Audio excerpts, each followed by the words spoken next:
எல்லாருக்கும் வணக்கம். இந்த சேனலை சப்ஸ்கிரைப் பண்ணின எல்லாருக்குமே ரொம்ப நன்றி.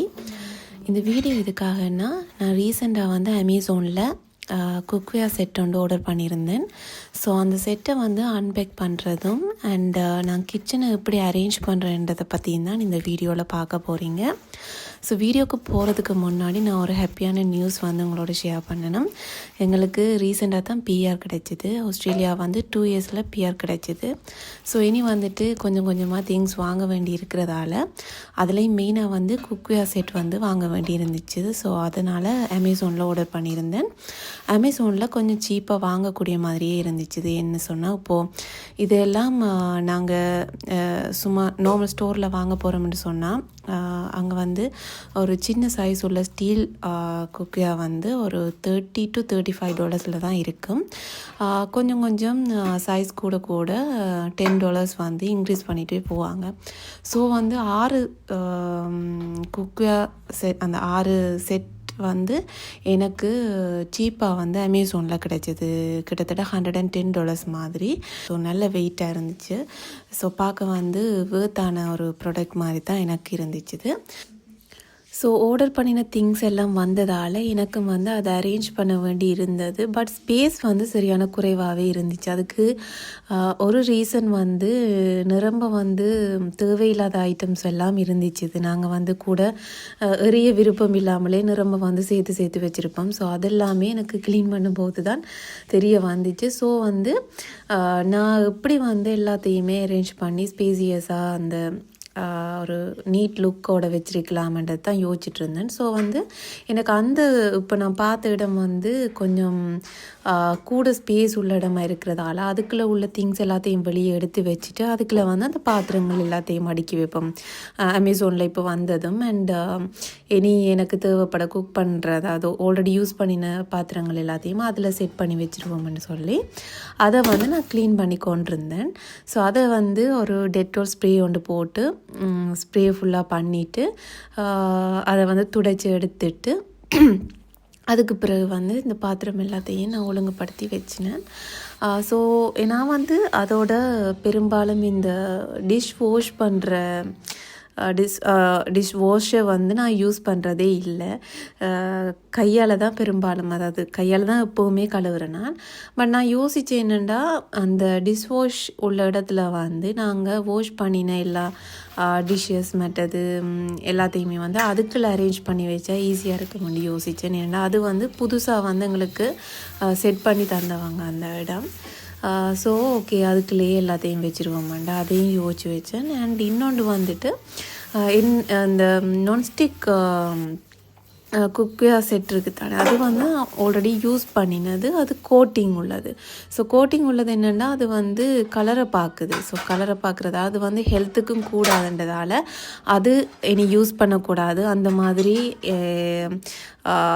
ஐட்டம்ஸும் இனி வாங்கக்கூடாதுன்றதால அதை வந்து டிஸ்போஸ் பண்ணுறதுக்காக போட்டுட்டு நான் வந்து ஸ்டெயின்லெஸ் ஸ்டீல் உள்ள பாத்திரங்கள் தான் ஆர்டர் பண்ணி எடுத்தேன் நான். ஸோ அது வந்து நல்லமன்றதால குக் பண்ணவும் நல்லம் அண்ட் வந்து நான்ஸ்டிக் மாதிரி இருக்காதுன்றதுக்காக அப்படி ஆர்டர் பண்ணினேன்.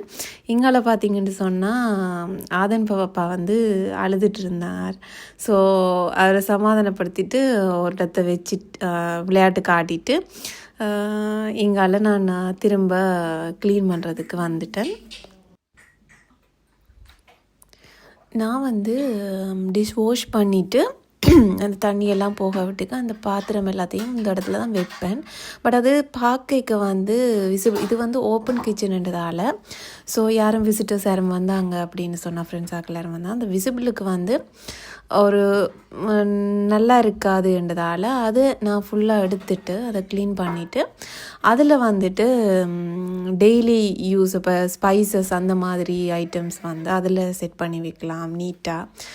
அது ஒரு நல்ல லுக் கொண்டு வருமென்று யோசித்து அதில் உள்ள எல்லாத்தையுமே எடுத்து போட்டுட்டு இருந்தேன். இங்கால பார்த்தீங்கன்னு சொன்னால் நான் ஒவ்வொரு முறையும் ஷாப்பிங் பண்ணிவிட்டு சேர்கிற ஒவ்வொரு பேக்ஸையுமே வந்து எரிய மனம் இல்லாமல் சேர்த்து வைப்பேன். ஸோ அது ஒரு சைடு இங்கால சைட்டும் இன்னொரு மற்ற இதுக்கு ஆப்போசிட்டாக உள்ள ஒரு கபர்ட்லேயுமே இருந்திருக்கு. அது இது வரைக்குமே எனக்கு தெரியலை. அந்தளத்துக்கு நிரம்ப ஷாப்பிங் பேக்ஸ் வந்து செயற்பட்டிருந்துச்சு. ஸோ அதையுமே வந்து நான் வெளியில் எடுத்துட்டு அதுக்குள்ள வந்து ஒரு சைட் வந்து பேப்பர் டிஷ்யூ மற்றது பிளாஸ்டிக் கண்டெய்னரை வச்சுட்டு இன்னொரு சைட் வந்து அவனுள்ள சைட் வந்து நான் கேக்குக்கு தேவையான பேக் பண்ணுறதுக்கு தேவையான இது என்ன ஹேண்ட் மிக்சர் மற்றது வந்து கேக் க்ரீம் வந்து அதில் செட் பண்ணி வச்சுட்டேன். ஸோ இங்கால வந்துட்டு உள்ள ஷாப்பிங் பேக்ஸ் எல்லாத்தையுமே நான் எரிஞ்சிட்டு அதாவது நிறைய சேர்த்து போய் கிடந்துச்சு. ஸோ அது எல்லாத்தையுமே தேவையில்லாமல் ஒரு நீட் இல்லாமல் இருந்ததுகளை எரிஞ்சிட்டு நல்ல லுக்குள்ளதாக உள்ளதில் வந்து நான் ஒரு பேக்கில் போட்டு அடுக்கி வச்சுட்டேன். ஸோ அதையுமே வந்து அந்த மேலே உள்ள கேக் ரே வச்ச இடத்துக்கு கீழே உள்ள இடத்துல வந்து அதை செட் பண்ணி வச்சுக்கிட்டேன்.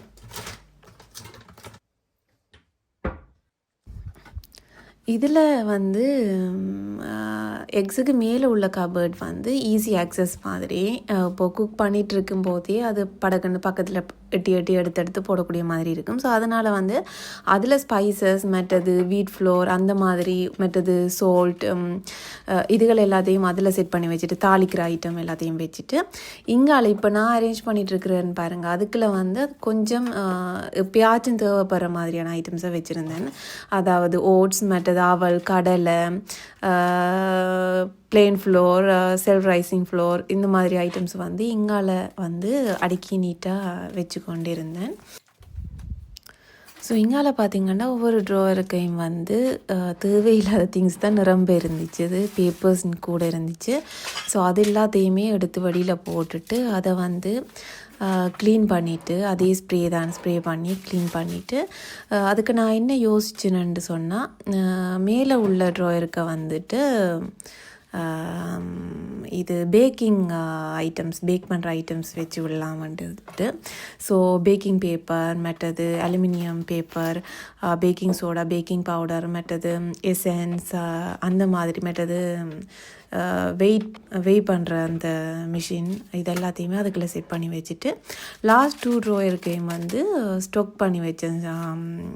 சில ஸ்டாக்ஸை வந்து சுகர் மற்றது மில்க் பவுடர் மற்ற வீட் ஃப்ளோர் அந்த மாதிரி ஐட்டம்ஸ் எல்லாத்தையும் ஸ்டாக் பண்ணி வச்சு அந்த மாதிரி செட் பண்ணிக்கிட்டேன்.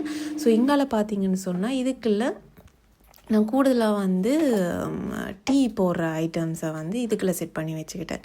ஸோ இதில் எல்லாமே டீ தூள் அந்த மாதிரி ஐட்டம்ஸாக இருந்துச்சு. இது மில்க் பவுடர் அதுகள் எல்லாத்தையுமே அந்த கபட்டுக்கு செட் பண்ணி வச்சுட்டு இங்கால பக்கம் எல்லாத்தையுமே அதே ஸ்ப்ரே பண்ணி க்ளீன் பண்ணி ஃபுல்லாக எடுத்துக்கிட்டேன்.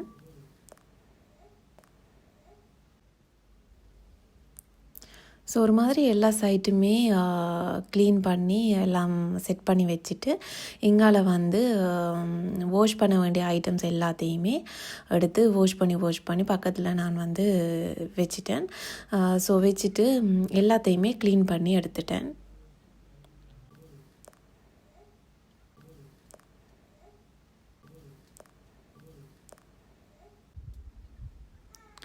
ஸோ எல்லாமே க்ளீன் பண்ணி முடிய கீழே பார்த்திங்கன்னா நிரம்ப டஸ்ட் எல்லாம் வந்துட்டு ஸோ அதை வந்து நான் வேக்யூம் பண்ணிகிட்டு இருந்தேன்.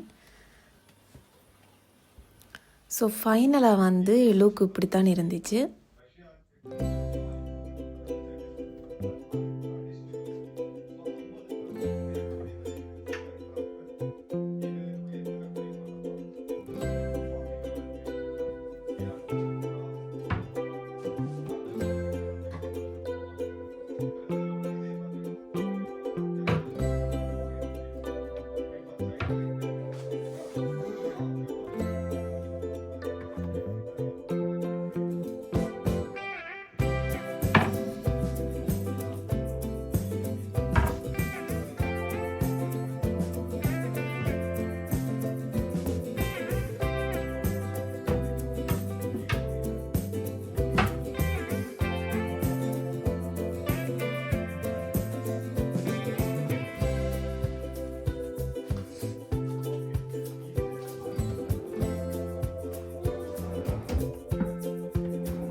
ஸோ இதெல்லாமே பண்ணி முடித்தோடனே ஒரு பெரிய ஒரு நிம்மதி ஒன்று வந்துச்சு. அப்பாடி ஒரு மாதிரி நீட்டாகியாச்சுன்னு சொல்லி. ஸோ அது முடியவே நானும் செம்ம டயர்ட் ஆகிட்டேன். ஸோ ஒரு டீ போட்டு குடித்தா தான் சரியாக இருக்கும்னுட்டு நான் வந்து ஃபஸ்ட் டைமாக டபுள் சாக்லேட் குக்கி வந்து செஞ்சு ஃப்ரீஸ் பண்ணி வச்சுருந்தேன். அது வந்து ஃப்ரீஸ் பண்ணிவிட்டு தான் நாங்கள் வந்து பேக் பண்ணணும். அந்த ஒவ்வொரு சைஸுக்கும் ஏற்ற மாதிரி பேக்கிங் டைம் வந்து டிஃபர் ஆகும்.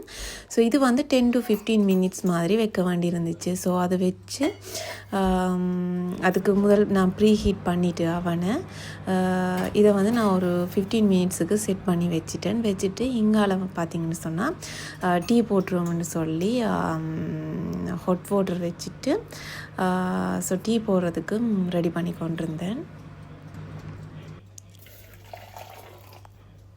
ஸோ அதுக்கு வந்து ஃபஸ்ட்டுக்கு தேயிலையை போட்டு ஊற வச்சுட்டு எந்த மெத்தட் இப்படி தான். நான் பிறகு வந்து இன்னொரு கப்புக்கு sugar and milk powder add பண்ணிவிட்டு ஸோ அந்த டீ தூளை வடித்து எடுத்துட்டு ஒரு நல்ல ஆற்றினா தான் எனக்கு வந்து அந்த டீயே பிடிக்கும். ஸோ அந்த மாதிரி தான் நான் டீ போடுறேன் நான்.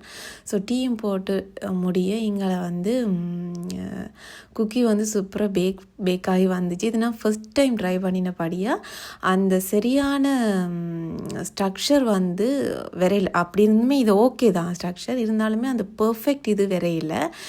அடியில் வந்து ஒரு இடையில சாக்லேட் இருக்கும், பட் அடியில் வந்துட்டு அந்த லேயர் வந்து கரெக்டாக வரணும். எனக்கு வந்து அந்த நடுவில் கொஞ்சம் மிஸ் ஆகிட்டு, இருந்தாலுமே ஃபஸ்ட் டைம் பண்ணினதுக்கு இது வந்து எனக்கு ஓகே மாதிரி தான் இருந்துச்சு. ஹாப்பியாகவும் இருந்துச்சு, டேஸ்ட் வைஸும் சூப்பராக இருந்துச்சு. ஸோ அவ்வளோதாங்க. இந்த வீடியோ உங்களுக்கு பிடிச்சிருக்குமென்னு நினைக்கிறேன். பிடிச்சிருந்தா மறக்காமல் என்ன மாதிரி உங்களோட ஒப்பீனியன் சொல்லி கமெண்ட் பண்ணுங்கள். அண்ட் உங்களுக்கு வேறு எதுவும் வீடியோஸ் வேணுமென்று சொன்னாலும் அதை நீங்கள் கமெண்ட் பண்ணுங்கள். தேங்க்யூ.